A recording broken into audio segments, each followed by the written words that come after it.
दोस्तों, अगर आप भी महेंद्र सिंह धोनी और हार्दिक पांड्या को शानदार कप्तान मानते हैं तो वीडियो को लाइक जरूर कीजिएगा। दोस्तों, जब धोनी के सामने आए हार्दिक पांड्या तब दोनों टीमों के बीच हुआ ऐसा घमासान देख हैरान रह गया पूरा क्रिकेट जगत। धोनी स्टोक्स के छक्कों की गूंज से दहल उठा अहमदाबाद का मैदान तो विलियमसन गिल के साथ मिल हार्दिक ने भी मचाई है अपने बल्ले से तबाही। तो आखिर कैसे चेन्नई और गुजरात के बीच हुए ऐतिहासिक मुकाबले ने पार की रोमांच की सारी हदें। महेंद्र सिंह धोनी ने अपने हेलीकॉप्टर शॉट से कैसे छक्के जड़कर गुजरात को दिया 440 वोल्ट का झटका। इस रोंगटे खड़े कर देने वाले महामुकाबले की पूरी हाईलाइट हम आपको दिखाएंगे, लेकिन उससे पहले आपको क्या लगता है कि हार्दिक धोनी और रविंद्र जडेजा में सबसे खतरनाक बल्लेबाज कौन है? हमें नीचे कमेंट करके जरूर बताइएगा। दोस्तों, जिस पल का सभी को इंतजार था वो घड़ी आ चुकी है। क्रिकेट का महोत्सव आईपीएल लोगों के दिलों में घर करने आ चुका है। सभी 10 फ्रेंचाइजी के बीच भूखे शेरों की तरह आईपीएल ट्रॉफी की जंग बहुत जल्द शुरू होने वाली है, जिसका ओपनिंग मैच 31 मार्च को गुजरात और चेन्नई के बीच अहमदाबाद के मैदान पर होने वाला है। लेकिन दोस्तों, इस महामुकाबले से पहले ही कुछ ऐसा हुआ जिसने पूरी दुनिया को हैरान कर दिया। दरअसल आपको बता दें, प्रैक्टिस के दौरान दोनों टीमों के बीच बेहद खतरनाक इंट्रा मुकाबला खेलने का फैसला कर लिया गया। दोनों टीमें सज गईं। हार्दिक की पलटन से लोहा लेने को तैयार थे। धोनी के शेर जब सिक्का उछला तो महेंद्र सिंह धोनी ने टॉस जीतकर गुजरात को पहले बल्लेबाजी का न्योता दिया। गुजरात के लिए भारतीय टीम की नई बैकबोन बन चुके शुभमन गिल के साथ रिद्धिमान साहा की जोड़ी मैदान में उतरी। ये दोनों अपनी टीम को शानदार शुरुआत दिलाना चाहते थे,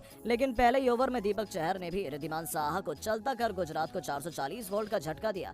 उनके बाद बल्लेबाजी करने आए केन विलियमसन ने गिल के साथ मिलकर अपनी टीम को संभाला और दोनों ने आक्रामक रुख अपनाते हुए पावर प्ले में अपनी टीम को 45 रनों तक पहुंचा दिया था। दोनों टीमों के लिए यह सकारात्मक शुरुआत थी, लेकिन 6 ओवरों के बाद शुरू हुआ महेंद्र सिंह धोनी का असली जलवा। रविंद्र जडेजा को उन्होंने गेंदबाजी सौंपी और जड्डू ने आते ही मात्र 16 गेंदों पर 3 छक्कों की बदौलत 36 रन बनाकर खेल रहे शुभमन गिल को क्लीन बोल्ड कर अपनी टीम की वापसी करवाई। उनके आउट होने के बाद बल्लेबाजी करने आए खुद कप्तान हार्दिक पांड्या महेंद्र सिंह धोनी गुजरात पर पूरी तरह से शिकंजा कसना चाहते थे, लेकिन इन दोनों खिलाड़ियों ने इरादे तो कुछ और ही थे। एक छोर से जहां विलियमसन पारी को बिल्ड कर रहे थे तो वहीं दूसरी ओर से हार्दिक ने अपना आक्रामक रूप दिखाना शुरू कर दिया।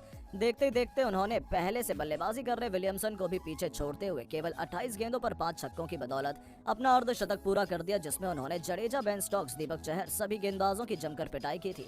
देखते ही देखते इन दोनों के बीच 100 रनों की पार्टनरशिप भी हो गई और विलियमसन ने भी 36 गेंदों पर अपना 50 पूरा किया। ये दोनों महेंद्र सिंह धोनी के लिए काल का दूसरा नाम बन गए और चेन्नई की धज्जियां उड़ाते हुए उन्होंने अपनी टीम को 20 ओवरों में 186 रनों तक पहुंचा दिया। जहां हार्दिक ने 86 रनों की आतिशी पारी खेली थी तो वहीं विलियमसन ने भी 58 रन बनाए थे। जी हां दोस्तों, पहले ही मुकाबले में रोमांच की सभी हदें पार कर गई थी। 187 रनों के लक्ष्य का पीछा करने के लिए कॉनवे के साथ ऋतुराज गायकवाड़ की जोड़ी मैदान में उतरी, लेकिन गुजरात कुछ ऐसा चमत्कार करेगी ये किसी ने नहीं सोचा था। भारतीय टीम की शान मोहम्मद शमी ने आते ही अपने पहले ही ओवर में चेन्नई के दोनों ओपनर्स को चलता कर पूरे स्टेडियम में सन्नाटा ला दिया था। विशाल पोडू की तो हालत खराब हो गई थी, वहीं महेंद्र सिंह धोनी के भी पसीने छूटते हुए दिखाई दे रहे थे। रनों का खाता खुलने से पहले विकेटों की बौछार ने चेन्नई की कमर तोड़ दी थी, लेकिन चेन्नई की भी किसी से कम नहीं है। टीम नंबर 4 पर बल्लेबाजी करने आए बेन स्टोक्स ने टीम की जिम्मेदारी अपने कंधों पर उठाते हुए आतिशी बल्लेबाजी करनी शुरू कर दी और अंबाती रायडू के साथ मिलकर उन्होंने अर्धशतकीय पार्टनरशिप कर चेन्नई की पारी को पटरी पर वापस ला दिया।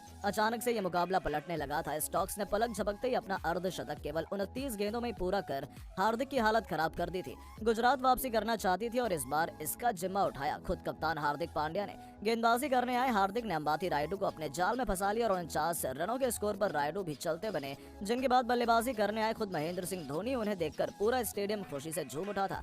मुकाबले में रोमांच अपने चरम पर था। चेन्नई को जीत के लिए अभी भी केवल 8 ओवरों में 90 रन चाहिए थे।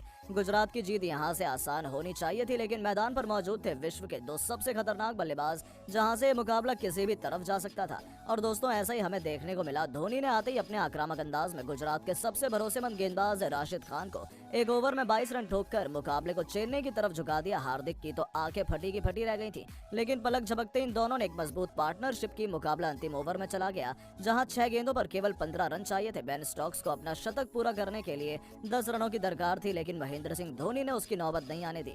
अंतिम ओवर लेकर आए मोहम्मद शमी की पहली ही गेंदों पर उन्होंने 2 चौके जड़कर तीसरे गेंद पर उन्होंने 2 रन लेकर चेन्नई की जीत को लगभग सुनिश्चित कर लिया था। और फिर कुछ ऐसा हुआ जिसे लोग कभी नहीं भूल पाएंगे। ओवर की 5वीं गेंद पर उन्होंने मोहम्मद शमी को अपने हेलीकॉप्टर शॉट से छक्के के लिए भेजकर एक रोमांचक मुकाबले में चेन्नई को जीत दिला दी थी। हार्दिक को तो भरोसा ही नहीं हुआ कि उनके हाथों से जीता हुआ मुकाबला निकल गया था, लेकिन इस बार फिर यह साबित हुआ कि धोनी है तो मुमकिन है। जी हाँ दोस्तों, हालांकि ये केवल एक इंट्रा स्क्वाड मुकाबला था, लेकिन जब इस मुकाबले में इस कदर रोमांच था तो सोचिए पहले मुकाबले में किस कदर रोमांच अपनी हदों को पार करेगा। तो दोस्तों आपको क्या लगता है, चेन्नई और गुजरात के बीच होने वाले पहले मुकाबले में कौन सा बल्लेबाज शतक लगाएगा? बेन स्टोक्स, ऋतुराज गायकवाड़ या फिर शुभमन गिल? नीचे कमेंट करके जरूर बताइएगा और ऐसी शानदार खबरों के लिए चैनल को सब्सक्राइब करना ना भूलें। धन्यवाद।